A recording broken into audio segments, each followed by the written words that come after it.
Hi, I'm Micah, and if you're new to any of the videos that I've been doing for a few years now, then I'm here in Texas, in what we call the mid-cities between Dallas and Fort Worth, and have a ministry here. We've been here some 32 years. And I just admit to you, I've been putting off this talk probably for 2 weeks, because in the last few weeks, actually maybe a couple months, I've been really troubled in my spirit because what the Lord has been showing me. And I've hesitated, I've put it off and so forth, and I've been through some real battles about this, but it's now time to really press in. I've touched on it already, and I call it kingdom shutters. But what happened was, one day I was praying, and the Lord began to speak to me about his relationship with the Pharisees. And probably some of you know about this from Matthew 23 and so forth. But he said, go look at it. And I realized that Jesus had some real issues with these people. And as I began to read through this and began to see it, he spoke to me. He said, you're dealing with the same kind of a spirit right now. The so-called churches, and some of them are not even my church, but they call it church, and they think they're of me. They talk about me. They study the Bible, but they're not of me. I said, wow, Lord, what are you saying? Well, let me say this. It's no surprise to me, because when I was 19 years old, or actually 18, I felt that I was to go into the ministry. And in my denomination, which I grew up in, the Southern Baptist denomination, there were not many options. You could be a pastor, you could be a missionary. There was a possibility then of being a music director, being called to that. But some of the other options, like youth ministry and so forth, were not there. And so all I knew to do was try to fit one of those slots. And I didn't fit. So let me say this, and you might not agree, but whatever. And I really had to struggle with it because of my experience with so-called prophets. And the Lord said, I called you to be a prophetic teacher. I've called you into being a prophetic man. And it took me a long time to submit to that, surrender to that, because some people say, oh, but you're not a prophet. I don't care what they say. And so what I'm seeing now came to me after I finally said, okay. In spite of all that I've seen and all the false prophets that we have now today, just like Jesus said, I accept that. And so here I sit in my study here, and really I've been blessed with this and this property here, finally saying, okay, I must share this, because if I don't, I'm going to be disobedient. And so this is just the beginning of these talks.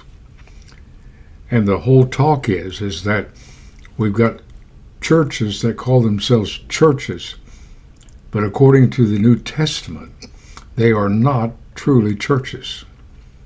In fact, the word church is not a good word. I think it's a made-up word that was put together a few hundred years ago. Actually, the true church is an ecclesia. It's a body of called out ones. It's a body given authority, governing authority.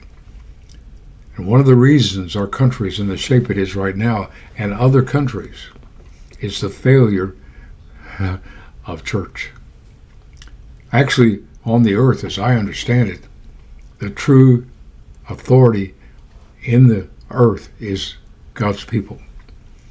And those that claim to be God's people and really aren't are deceived. I'll just simply say that. I'm not going to make this long because I got so many others of these little clips I want to do. But I just thought I'd preface any more talks about this. To talk about what the Lord showed me about this.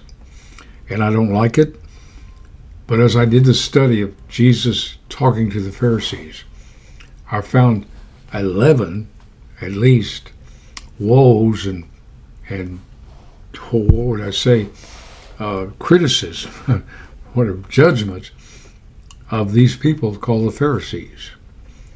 And again, as I said before in another video, it's hard to see how that could be. What was wrong with these people? I mean, they seem to be so good and so nice and so perfect. They memorize scriptures, sometimes 5 books of the Bible. They tithe, they worship, they did the sacrifices. I mean, they were very, very conscientious about these kinds of things. But Jesus had a different opinion. And he said some, I would think, almost harsh things to these people. And that's what the Lord is saying to me, that there's things that need to be pointed out. I'm not coming here to be harsh. I'm just going to come and share what I know the Lord has shown me. And I want you to know that it almost breaks my heart. Because for many years, I thought, well, they're okay. That's okay. They're doing this, they're doing that. But the whole thrust of the New Testament, from the ministry of Jesus to the ministry of the apostles, speaks of such things as having a form of, as there being other Jesuses that people worship, other gospels that they teach. In fact, Brother Paul had to deal at length with these kinds of things. And we were warned by Peter, and certainly by John. On and on we could go. So I just want to come before you, and I hope maybe you'll follow up, because some of you might be snared and caught by this kind of thing like I was, because I was there in that so-called church, and it was a miraculous hand of God that brought me out. And I even left the whole church for a while, for a few years. I didn't even go to a church. I even told my daughters, don't go to church. There's something wrong. So in my heart, my desire for people like some of you, I ended up in psychology. I didn't finish my doctor's degree, but I practiced psychology with mainly teenagers that were called emotionally disturbed. I helped run a treatment center for them. But that didn't satisfy me, because I realized we were really not helping them in some ways. Yeah, we were. They were off the streets. They had oversight and so forth. But that's not what God wanted. I wish I'd have known then what I know now, but I don't. I didn't, rather. So I just want to share this with you. I hope it doesn't alienate anybody or anything, but I think I've got something very, very, very important to share, and it might apply to you. If it does, it's going to be a great warning, because we're in a time that things are going to radically change, and maybe to the point that it's over. There is a time when the door of the ark has to be shut, and that's it. And God's warning us that it's going to be like in the days of Noah.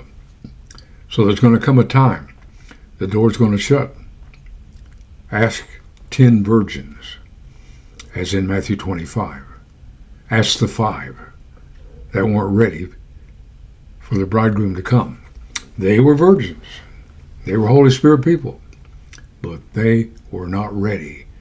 And when they tried to get into the wedding feast, the Lord said to them when he opened the door, I don't know you. God forbid that any of you are one of those. So that's the point I want to bring to you, the important things that you need to look at. Okay? All right, I'm going to stop here. That's enough for now. But I'll be probably in the next day or two, doing another one, and then I'm going to start following up and trying to do 2 or 3 of these talks a week. Okay? All right, God bless you. And I say to you, peace.